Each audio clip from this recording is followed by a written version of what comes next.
বিসমিল্লাহির রহমানির রহিম। আসসালামু আলাইকুম রহমতুল্লাহ। সবাই অনেকক্ষণ ধরে আসলে কথা শুনছেন এবং সবার স্মৃতিচারণগুলো শুনে আমার নিজেরও আসলে সে সময়ের স্মৃতি মনে পড়ে যাচ্ছিল। আমার বাসা হচ্ছে বেলি রোডে, তো আমিও সেদিন আসলে উপস্থিত ছিলাম। বিকালের দিকে আমরা আবার বাসায় ফিরে আসি এবং পরবর্তীতে আমার বাসা যেহেতু মতিঝিলের খুব কাছাকাছি, আমরা সারা রাত এরকম শব্দ শুনেছি এবং এই যে আমরা একটা জেনারেশনাল আকারে আসলে একটা ট্রমাটাইজ জেনারেশন গড়ে উঠলাম, এই শাপলা থেকে শুরু করে পরবর্তীতে কোটা সংস্কার, পিলখানা, এরকম নিরাপদ সড়ক আন্দোলন, এরকম নানা ঘটনার মধ্য দিয়ে একটা জেনারেশন কিন্তু ট্রমাটাইজড হয়ে গিয়েছিল। এবং আপনারা জানেন যে এই ট্রমাটাইজ জেনারেশনের সাথে আরো আমাদের যে তরুণ ভাইরা আছেন, তারা মিলেই আসলে এই জুলাই গণঅভ্যুত্থানটি সফল করেছে। এবং এই ঘটনার পেছনে আমরা যেরকম দায়ী করছি শেখ হাসিনা খুনি, তার দল এবং সে সময়ে পুলিশ বাহিনী বলি, আমাদের বিশিষ্ট সাংবাদিক বলি, সিভিল সোসাইটি বলি, এর পাশাপাশি কিন্তু আমাদেরকে সে সময়ের যারা বিরোধী দলের রাজনীতি করেছে তাদের কিন্তু দায়বদ্ধতার জায়গা আছে। আর সেই সময়ে যারা এরকম একটা ঘটনা ঘটার পরও নিজেদের কোন রকম ভূমিকা দেখাতে পারেনি, তাদের ব্যাপারেও প্রশ্ন তুলতে হবে। এখন আমরা অনেক বড় বড় নেতার মুখে শুনি যে জুলাই গণ অভ্যুত্থানে তাদের ভূমিকা নাকি স্ট্র্যাটেজিক ছিল, তারা নাকি আসলে প্ল্যান করে ছাত্রদেরকে সামনে রেখেছিল এবং তারা নানাভাবে বলার চেষ্টা করছে যে তারা ওই সময় স্বীকার করেনি।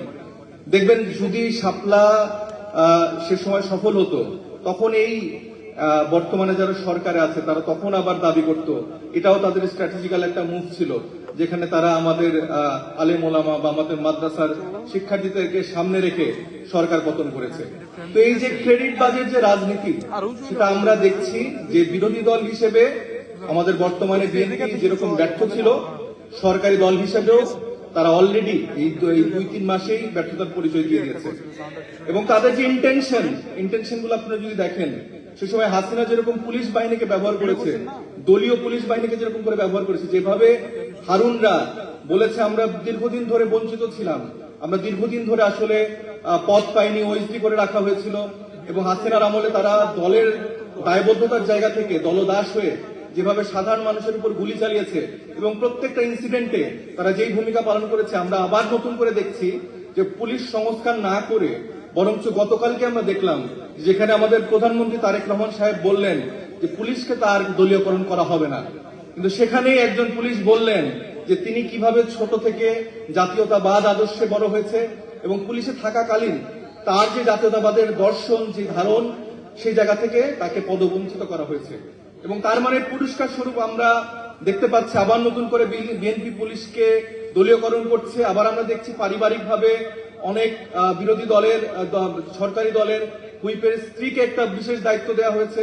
এরকম নানাভাবে আমরা দেখছি পুলিশকে আবার নতুন করে দলীয়করণ করা হচ্ছে। তো বিএনপির জায়গা থেকে তারা নতুন করে আবার বিভিন্ন ইস্যুতে এড়িয়ে যাচ্ছে। যেরকম আমাদের সীমান্তে 2 ভাই হত্যা হলো, এই বিষয়ে এখনো আমরা দেখলাম না সরকার এরকম কোন স্টেটমেন্ট তারা দিয়েছে। তো তাদের যে ভূমিকা, তারা কি নতুন করে আবার একটা আওয়ামী লীগ হতে যাচ্ছে কিনা, সেটা কিন্তু এখন অনেকটাই স্পষ্টত।